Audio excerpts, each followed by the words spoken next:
Hello and welcome to my video on DaYan and the GuHong V3. So this will be a video generally about DaYan, and then I'll talk about the GuHong V3 in a variety of ways. So first let's talk about DaYan. This is actually a brand that not a lot of people know too much about, especially if you're newer to cubing. If you're old like me, or if you're interested in the cubing history, you'll probably know a lot more about DaYan, but let's dig into the history first. I believe DaYan was first a thing in 2011. They came out with one DaYan 3x3. I think it was labeled as the DaYan, but that was a cube. It existed, and while it was functional, it was not the most impressive cube. What was the most impressive cube at the time was the DaYan GuHong, and that cube, I think, is one of those cubes that just single-handedly changed the entire landscape of competitive cubing. So you know how these days you go up to a cuber and you go, "Hey, what's your main?" I main a Valk, or I main a GAN, right? And you expect them to say something like YJ, Moyu, Yushin, Chi, GAN, you expect something there. You don't ask that question in 2011 or 2012. You say, "Hey man, how do you set up your GuHong?" That's literally what people asked each other, and that's because the GuHong was such a dominant force in competitive cubing. It really pushed all the other cubes out there, like, away from competitive solvers. I think one of the only other cubes that was competitive was the Alpha 5, which a lot of people used for one-handed and blind. That was a good cube back then. But the GuHong, it really did a fantastic job at being a leader in the mix of cubes. Actually, maybe not even a mix, because there was no mix. So GuHong came out. Then came the a few other cubes, including the GuHong V2 and the Lunhui and the Zanchi. So a GuHong V2 was an okay cube. Some people used it, some people didn't. I don't think it really caught on as like the cube.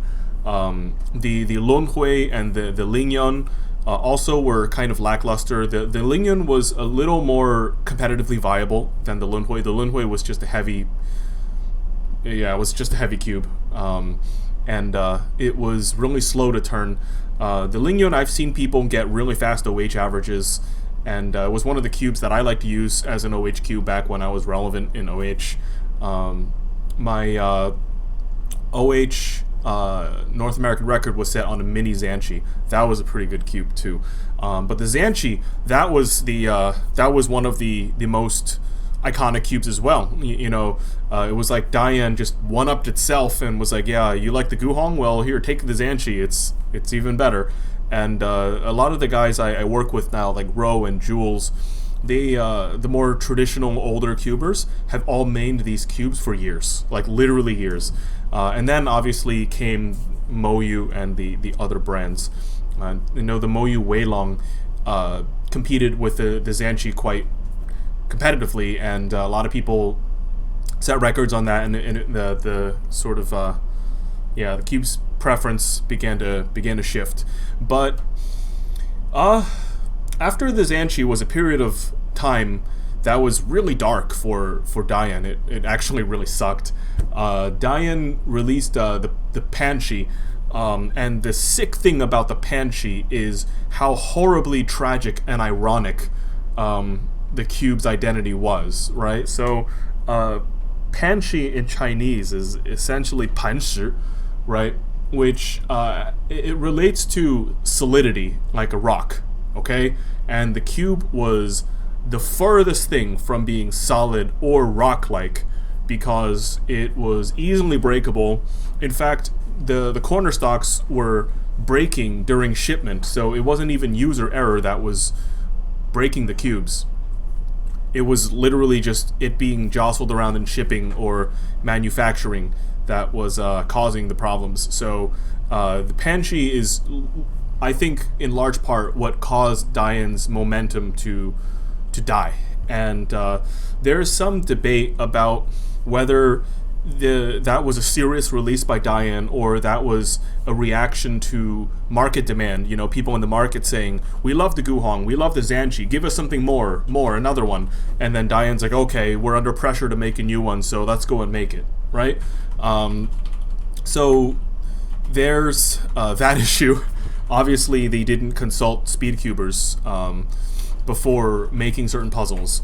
And on that note, having worked in this industry for many, many years, I have the feeling, I see some products, and I have the feeling that the manufacturers and the designers didn't consult speedcubers before releasing the product. So one of them is the Tong's Design. Hey Jules, what was the Tong's Design 4x4? The May something, Mayu. Maybe it was the Mayu.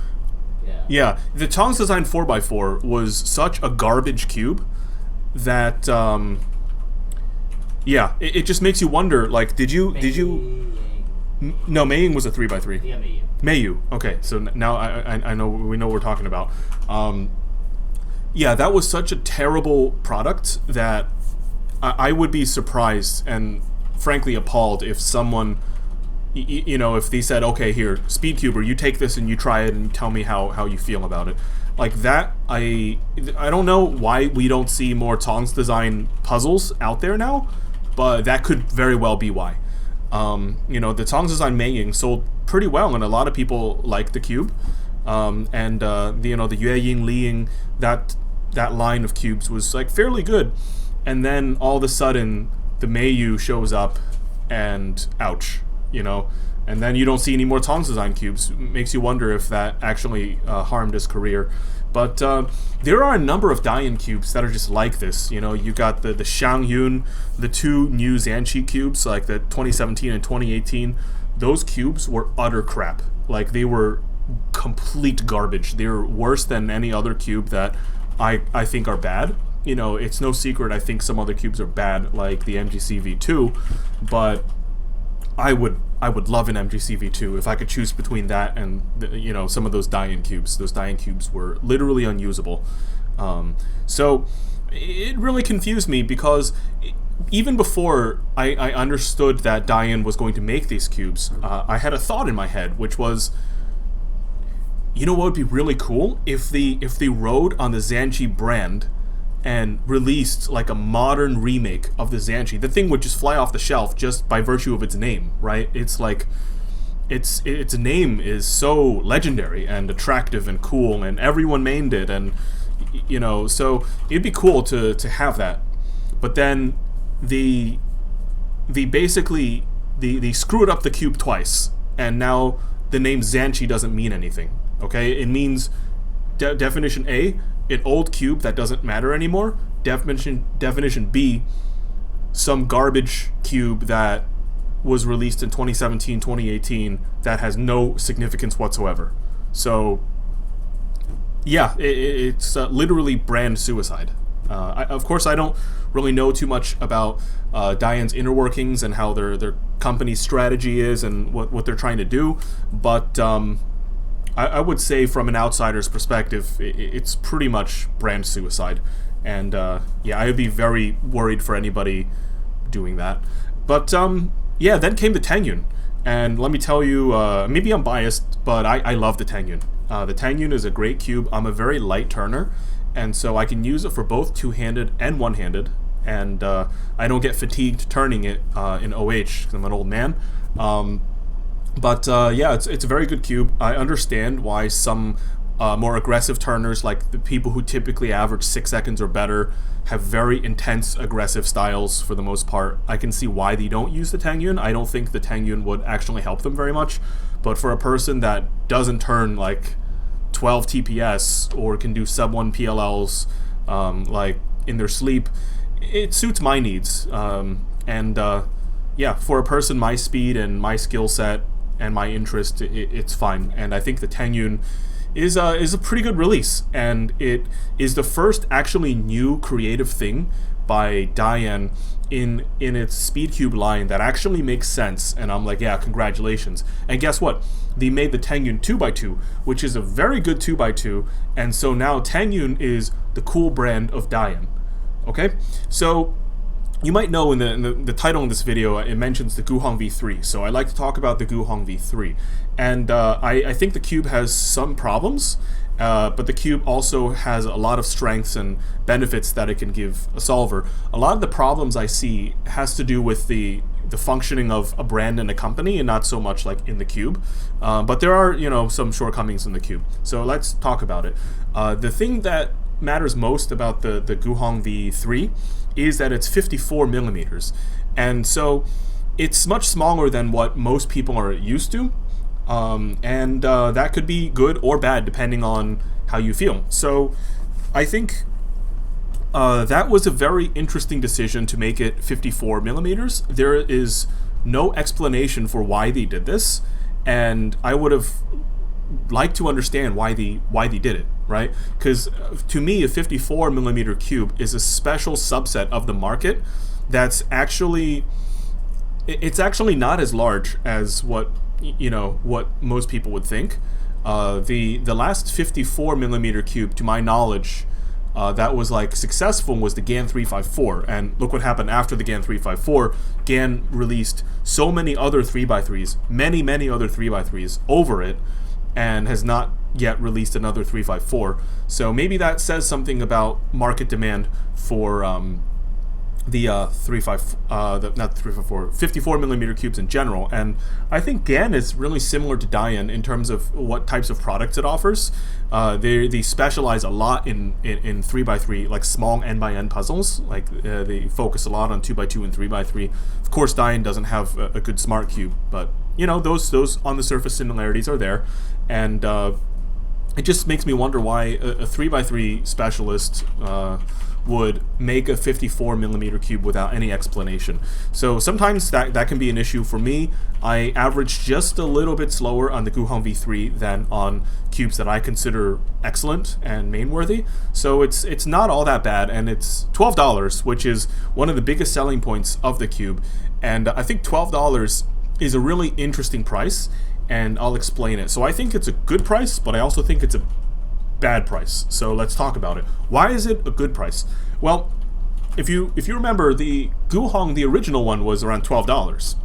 So it's the same price, right? The GuHong back in 2011 versus the GuHong now.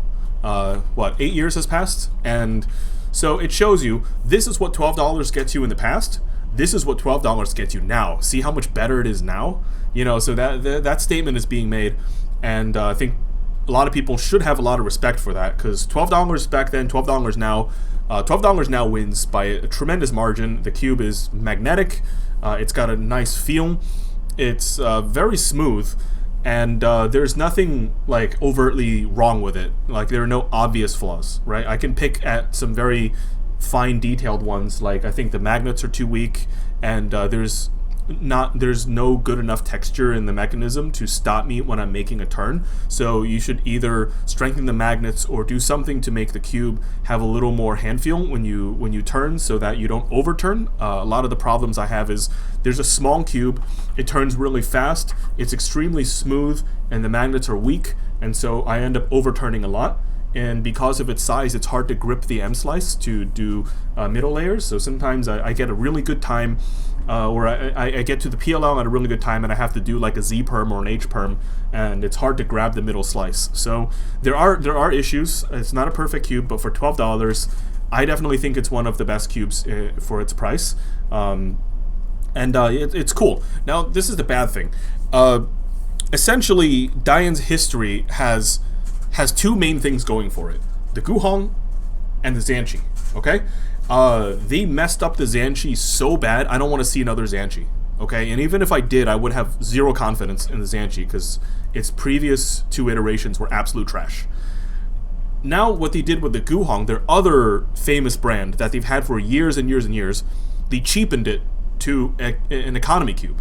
So they have one brand that is completely trash now, and they have another brand that they reduced to a cheap economy cube. Not saying those are bad, but You took one of your most famous flagships and you just made it budget. Like, what are you doing, dude? Right? So that's theoretically what the issue there is the in theory the committed brand suicide once and the nearly committed brand suicide another time. And people who consume the GuHong brand kind of understand, oh yeah, this thing has a history, it's legendary, people mained it forever. Oh, it's cheap cube now, you know? Like, how do I square its legendary status with its newfound cheapness? So, you know, there's some confusion there. But, you know, it also doesn't help that DaYan takes no measures whatsoever to communicate with the Western audience. I'm sure they have maybe something in China that they use to communicate with people on forums or Chinese social media, but I don't really see any representation of DaYan in any social media. Their website, DaYan Cube, is really outdated, and it doesn't contain any information about the new cubes whatsoever. So I think their presence online is kind of diminished, and of course, you know, one can argue it costs something to have a presence online, and that it's not every company's intention to be highly competitive in the speedcube market, and maybe they're doing okay selling to the China market with cheaper cubes, and you know, they have a catalog of other non-WCA items that are really interesting. You know, maybe that's not their goal. So maybe you know, assessing them using criteria that doesn't really matter to them. But if they're going to make speed cubes that are factory magnetic, I would hope that they have some information about them online and some communication with the rest of the world that can at least explain to people why they made certain choices and why they, you know, cheapened a flagship brand. Maybe they won't say that or won't explain that one, but like, at least you can get information that can help you answer the question for yourself. So is the DaYan GuHong V3 a nice cube? Yeah, for $12 it's a great cube. Is it flagship level? Absolutely not. I don't see anybody using it for any competitive purposes, but it is a good cube to play around with. It is smaller, so it's more portable. You can put it in your bag or your pocket, carry it around. Stickerless shades are really nice. Yeah, no clear shortcomings. So decent thing. I really hope this is from like a selfish speed cubing perspective that DaYan might not identify with. I really hope that they can develop the Tangyun brand and maybe make a new brand of cubes, you know, because they've like killed off their old brands already. They've suicided on the Zhanqi and changed the GuHong so its character and identity are completely different. I hope they can do a new brand. It would be a little weird if they made like a new Lingyun. I don't know if they will, but it would be good to see something new and refreshing and modern, like the Tangyun. You know, the Tangyun had such a unique identity. It was so smooth and soft and quiet. I cubed on it like an hour on a plane, and the person next to me didn't complain. So that's a win, and that's a special feature that I think a lot of other cubes don't have. So I want to see them communicate more with the rest of the world, if possible, and develop a new brand and not rely on their old brands. But if they want to rely on their old brands, I hope they don't kill themselves over it, and I hope they talk to speedcubers so that they can get some actual real-world opinions on the performance of their cubes. And I hope we don't get a Zhanqi 2017, 2018, 2020 Shangyun. I just don't want to see that anymore. It's so bad, and yeah, the market pays for it in the bad way. Like they see it and they try it, and then the respect for the brand goes down. And when the respect for the brand goes down, you're less able to rely on your past brands and like bring them back as a tactic. You know, if all your cubes are bad, then no one's going to trust you. But yeah, to conclude, I like the Tangyun. Fantastic. I'm going to see more continuation on that. The GuHong V3 is a very serviceable cube. $12, it's either the best thing you can get for $12 or one of the best things, depending on your personal preference. If I had only $12, I'd go buy that cube. So yeah, that's pretty much it. I hope this was interesting. This was interesting for me because I come from that era that used the GuHong and the Zhanqi, and those two cubes were so important to me when I was young. And it's kind of sad to see them go. You know, it's sad to see one completely die and one that became cheap that people never aspired to win with So that's kind of sad, but you know, DaYan's in charge of its decisions, and I hope they make good ones in the future. Thank you for watching.